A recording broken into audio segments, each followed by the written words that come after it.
if you're watching this video, you're probably either researching antidepressants and kind of experiences and things. You might be going through a hard time, or you might be kind of on the same journey as me. Either way, please keep watching. This is just my kind of personal experience. I don't want it to, I guess, influence people's decisions. You know, every antidepressants works different for every person. Every person's body is different, and the way that people handle depression is also different. You don't have to go down the medication route. I did a video quite a long time ago now, actually, when I was on Citalopram, and I'm in a much different place now compared to then. I'm kind of talking a bit quiet because I actually live with 6 other people now, and the house is very quiet today, so I don't want them to hear me. But yeah, all from my previous videos. So this video is kind of just, I guess, an update on my medication, how I'm feeling depression-wise. All of this is just personal experience. It's not kind of me giving advice, it's more so kind of just sharing what I've been through, what I'm going through. Anyway, so I made a video a long time ago. I can't remember how long ago, but it was when I was on Citalopram. Since that video, a lot has changed. And I'm actually going to link it below, because if you haven't seen it, it's quite, even when I watch it back, it's quite crazy to see the difference or the contrast between the two. So I was on Citalopram. I started on 20 milligrams, which was boosted up to 40. Around June, July 2019, it just wasn't working for me. I really needed something to help me. I was really not in a good place. So my doctor helped me make the transition to Sertraline. I was slowly taken off, not taken off, but I went down in the Citalopram, and we went up in the Sertraline. So it started with 50, I think, for a week, then 100. So that was June, July last year. And I was actually in Barcelona when I was doing this transition, and I was in Barcelona by myself. So it was quite a kind of crazy headspace. I feel like I was in the best place to be changing my medication over, because I wasn't working, I was in the sun. The only thing was I was alone, so it was a little bit difficult. Since then, I've been put up to 150 milligrams of sertraline. So I have 100s and 50 every day. Sertraline, I mean, I feel different compared to citalopram. When I was taking the citalopram, my anxiety was non-existent. I did not feel anxiety in the slightest. Like, I can't even explain it. When I switched over to sertraline, I felt the anxiety coming back in small ways. So what's an example? If I'm unsure about something, my leg will start shaking, or I'll start tapping my foot, or like rubbing my fingers together, or scratching my skin. So that's the kind of little things. It's not crazy bad anxiety. I can still walk into a room full of people. I can still deal with social situations when I want to. So that's the biggest difference.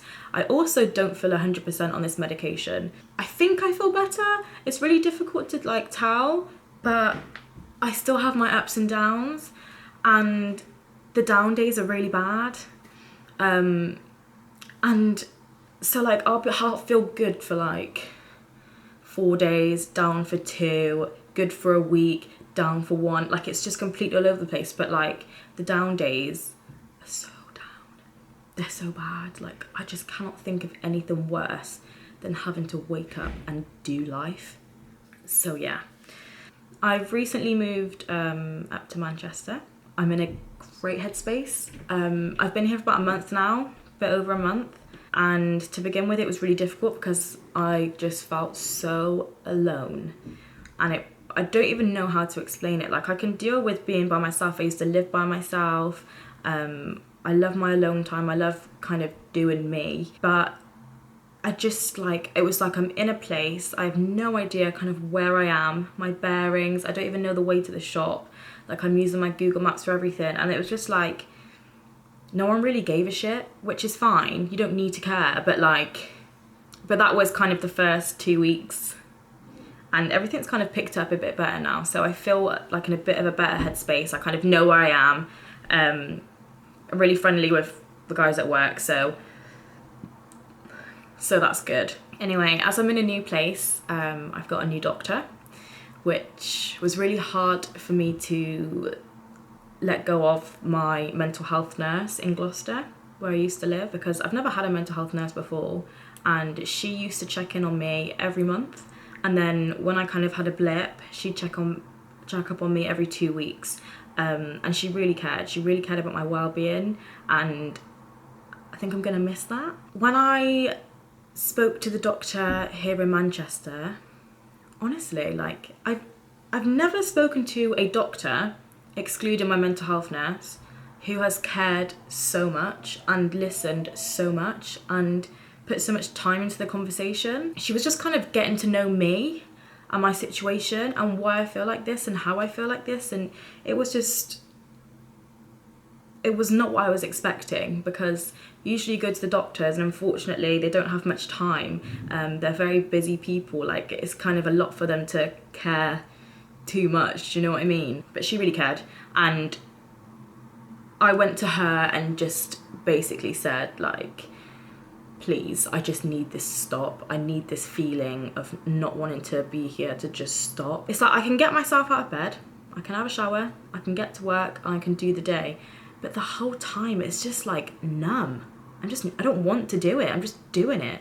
So it's like the medication's helping me get up and do it, but like something is just not, there's no happiness, there's nothing fulfilling my purpose and wanting to be here. So that was really difficult. I explained to her about when I get down. About 3 weeks ago, I had the most horrific down moment ever, which I think was triggered by, I went down to Gloucester to see some family, and when I was there, I just felt lost. I don't know, I felt like even more lonely being there compared to being in Manchester where I don't know anyone. But I think it was all brought on by PMS, which if you're a male and you don't know what that is, it's kind of just the pre-menstrual stage of your period, and you go through these emotions and hormones and headaches and whatever.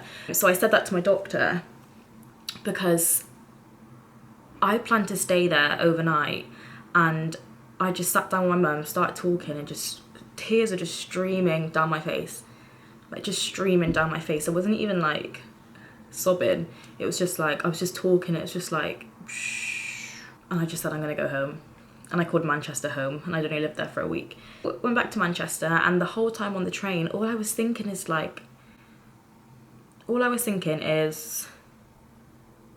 oh, I wish I could just, do you know what I mean?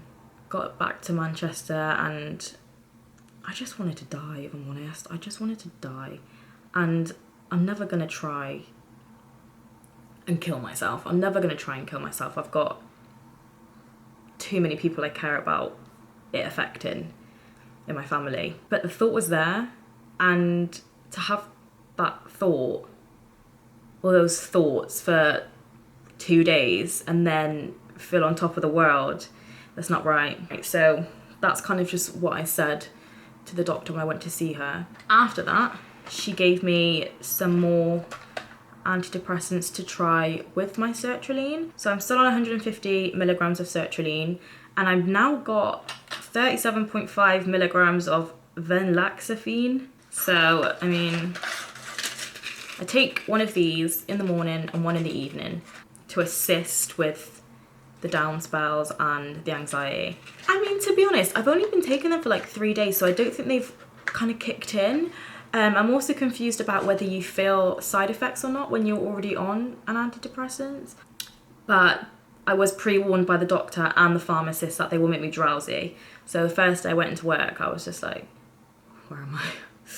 But yeah, that's kind of what's happening medication-wise. But in terms of how I'm feeling, today you can probably tell I feel really good. I want to do things with the time that I have off work and my weekends, and I want to be active and productive and motivated, and you know, I've got certain goals that I want to try and reach, and today is one of those good days where I'm focused on that. Other days not so good. Some days I just stay in bed all day. And when I have work, it's even more difficult because I wake up and I just think, I cannot do this forever. But the show must go on. In regards to what I do, or what I've been doing kind of myself to try and make myself better, I haven't really been putting things into practice until kind of this week, the last week. So I woke up way before work, went to the gym, but just did cardio. I didn't overdo myself. I just did like 20 minutes in the gym. Got to work, had a coffee, ready for the day. The next day, I planned on going to the gym in the morning, but I just thought, you know, I'm not gonna beat myself up if I don't.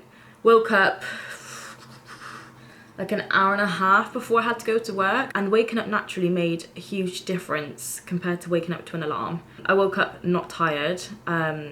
I went to get a coffee, made breakfast, sat down and had breakfast, and I've been trying to take my tablets every morning before work, because usually I forget, and halfway through the day I take my tablets. So I've been trying to get into more of a routine, and I understand that it's difficult to help yourself when you feel like shit, but you know, on those good days all you can do is your best, and on the bad days, you know, don't beat yourself up. It kind of just let that day go. When it's gone, and you know, start again. So it is difficult, and I do have my down days. I think people get kind of a misconception of me when they don't know about my mental health, and think I'm this kind of happy-go-lucky positive person, which I am. I can be, but I can also be very, not negative, but like, oh fuck it sort of mood. Like I think when you hit rock bottom, nothing really compares. You know, I know